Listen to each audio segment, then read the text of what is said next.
Things this morning on concern that trade tensions could weigh on the global economy. So we're going to take a look at other developments in the markets, both locally and abroad. And we are joined by Lavan Gopaul, who is director at Merchant Africa. Lavan, we're going to start on the local front, especially with the news making headlines regarding Naspers. They've appointed a CEO. And what does this tell you about their listing and appointing a CEO at the same time? So there's quite a few different moving parts with Naspers.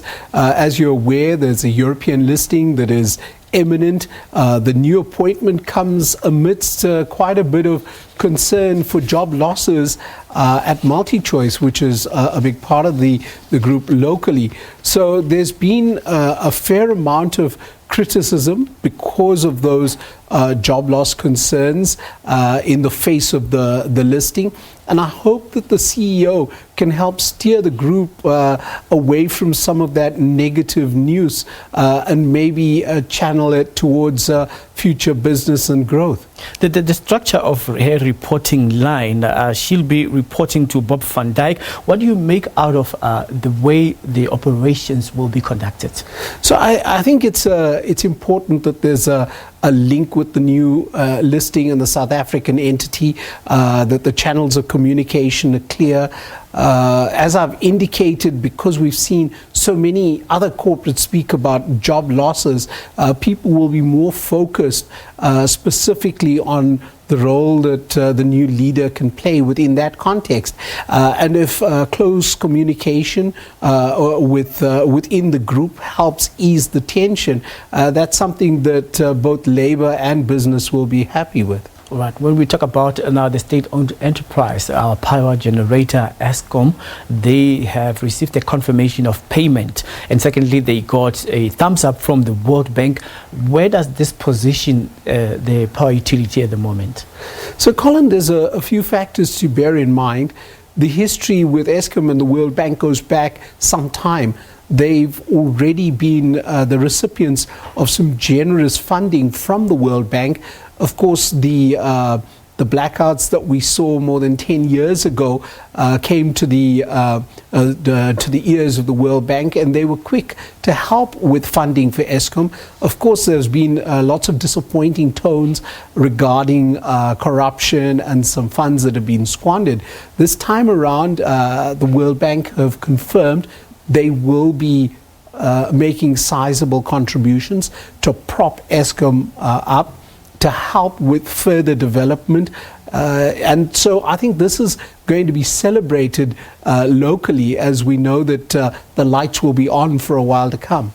All right, so Steinhoff is going after its former CEO. They would like to have their money paid back. Is there going to be any kind of difference, and will there be a recovery as well as, like the PR strategy? Could it really work for them?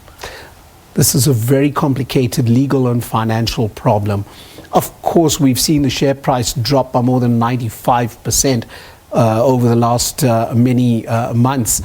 Given the fact that this saga has got so many moving parts, they've got a fair claim to go after bonuses that were paid as a consequence of propped up financials.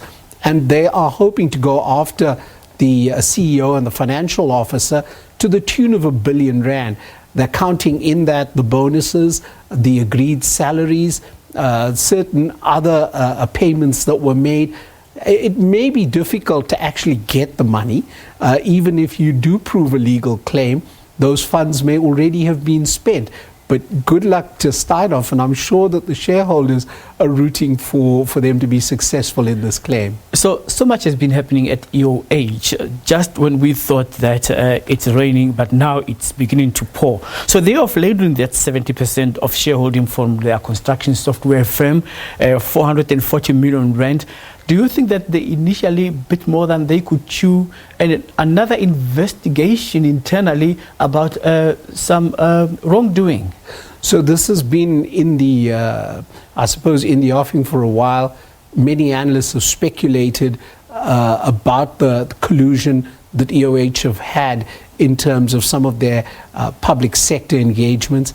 The sale that you refer to of CCS, that 70% sale, is probably as a consequence of some of the hot water that they're in. And it's probably a forced sale. I wouldn't necessarily say that they bit off more than they can chew, but maybe that their hand was forced because of the implicated corruption that hangs over the group. Unfortunately, it is probably a potentially profitable unit, and they are still holding 30%.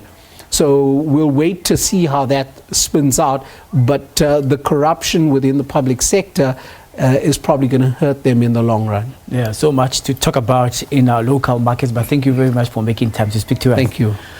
Well, Lavan Gopaul is director at Merchant Africa, giving us some market analysis right here on SABC News. Let's take a break.